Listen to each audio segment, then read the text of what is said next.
Olaoli Olusi. Thank you very much, Wale, for joining us on the show. Morning, Chimeze. Good morning. Well, different investors seem to view the current market situation differently, given that what has been happening in both the bonds and equities market. The two markets have been on some bullish run for a while. What's your assessment of the situation? Okay, good morning once again, Chimeze. Thank you for having me. Um, I think, beyond, all that has been happening in the economy, there's a peculiar case for, the Nigerian financial markets. And that has to do with the unorthodox monetary policy of the central bank. That has resulted in a huge amount of liquidity in the system and an extremely low yield environment. So what that means is that there's a lot of cash in the hand of both institutional and portfolio investors, as well as individuals actually, HNIs and those who can afford it. But investable assets, especially those ones that are safe or risk-free, they are very, very limited.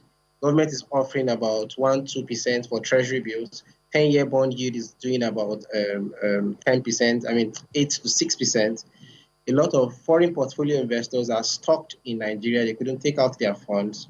So because of that, they are left with no choice but to either buy the bond market or the fixed income instruments the way they are or at current rate, or they continue to bid for it, which resulted in continuous low yield environment, or go for assets that are a little bit more risky.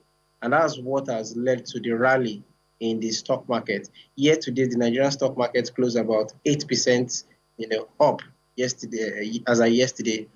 Perhaps the best performing stock exchange in Africa, as well as if you compare it to emerging market and frontier markets. And then we've seen a lot of rally in tier one banks, among the cement players, as well as the tech giants in the economy, Now, despite all of the social unrest that we saw last week. yeah, and just as you have noted, of course, the equities market particularly seems to have benefited from the low yield environment in the fixed income market. Now, are investors just considering alternatives at this time, given that the Nigerian equities market is one of the best performing in frontier markets, as you just noted, at this time with a current year-to-date return of about 8%? Well, I need to say that investors they aren't stupid. They are not just running to the equities market because they don't want the low yield environment in the fixed income market. They're actually very, very particular. Like I mentioned, there's a select universe of stocks that they are looking at. Like I mentioned, tier one banks. The bulk of the best players in that sector in the banking industry, their dividend yield is about double digits.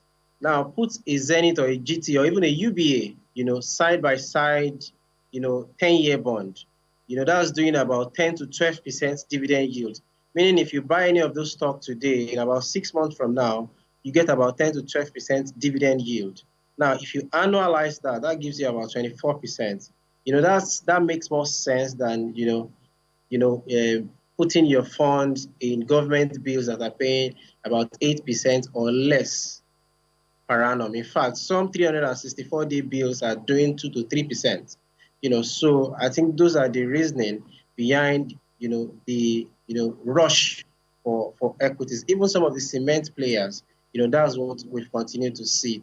Dividend yield is one big driver of the demand for equities, beyond the need to avoid the low yield environment.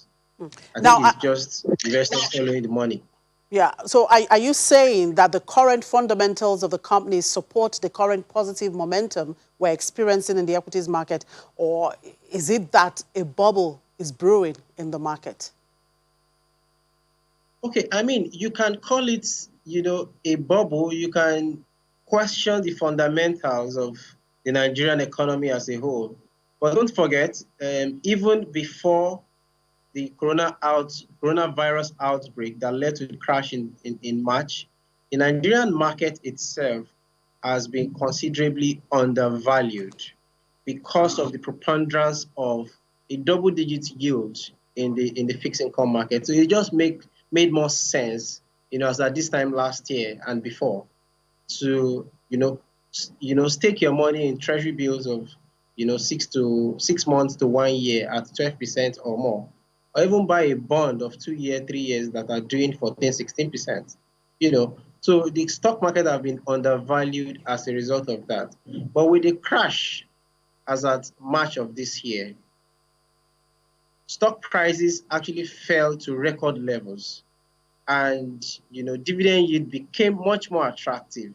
Now, if you want me to speak to the fundamentals, I will take the tier one banks, for example, where we saw their second quarter number, second quarter results. When we analyzed it, despite the coronavirus outbreak, we expected, it was clear that so many of them were still going to be able to pay a decent amount of dividend, because even with all the pressure, their profitability remained very, very strong. GT Bank is probably going to do about 200 billion in profit by end of the year. Zenith Bank is perhaps going to do the same thing.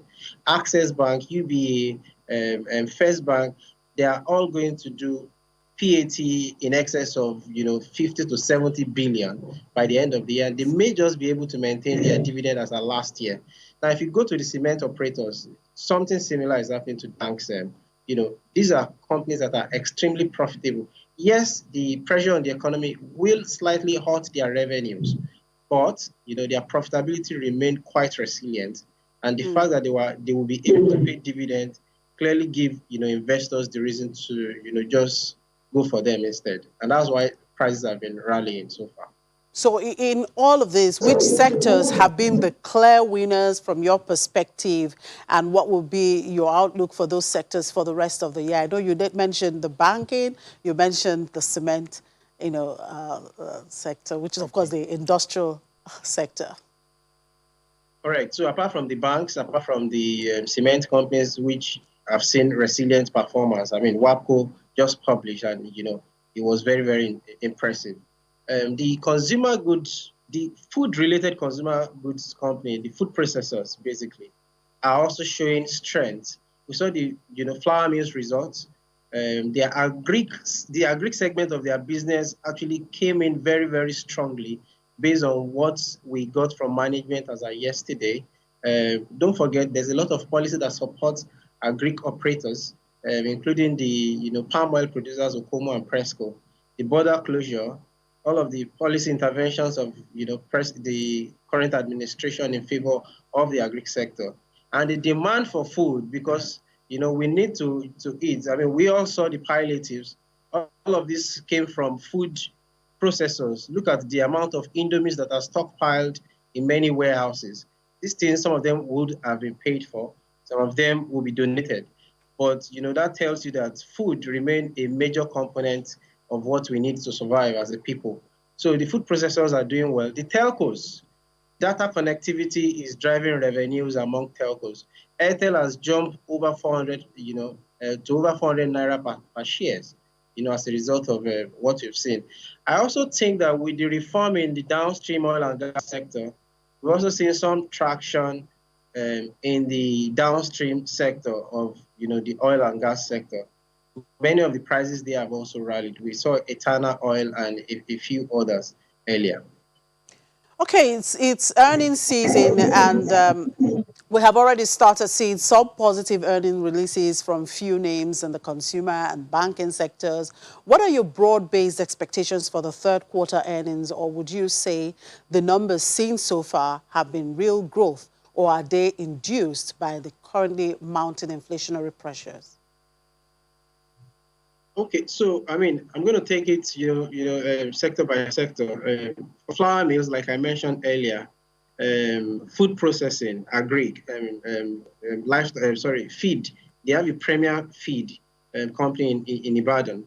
They have fat and oil businesses. There's a gari processing company amongst all of that.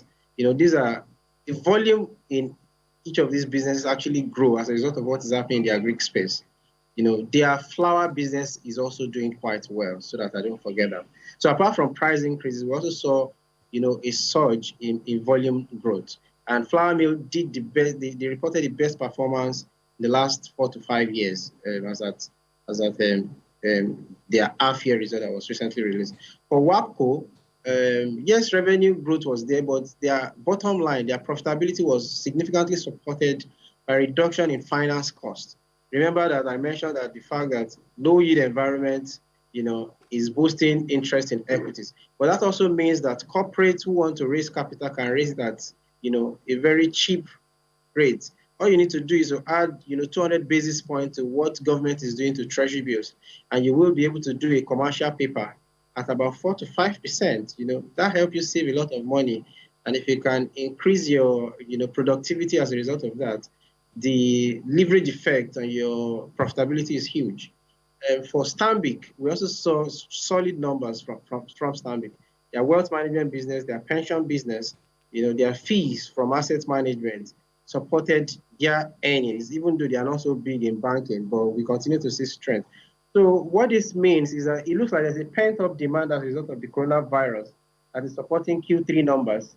And, if we adjust, that for the event of the last 3 weeks in the social economy, many of these companies are likely to do, very well as at full year. But, the event of the last 3 weeks is significant, and it may hurt demand because some people will also lost their job, at least temporarily. We also want to see, the size of those losses that the insurance company will be able to absorb, and the number of companies that will be able to take the intervention fund from the government. But this will have some effect. But on a whole, we think the bulk of these companies in Nigeria will remain resilient from what we've seen, especially because interest rates are low. That will support their earning, especially the banks. The banks are going to lose a lot of money in terms of revenue from interest income. But the gains from interest expense that has reduced from government bonds, from treasury bills, from OMO, as well as from savings rates that were all reduced, will support the banks a lot. So they will remain resilient. So, the outlook remains broadly optimistic despite a lot of pressure in the economy. All right. Thank you very much, Wale, for your time. Wale Olusi is the head of research at United Capital. Thank you for your time.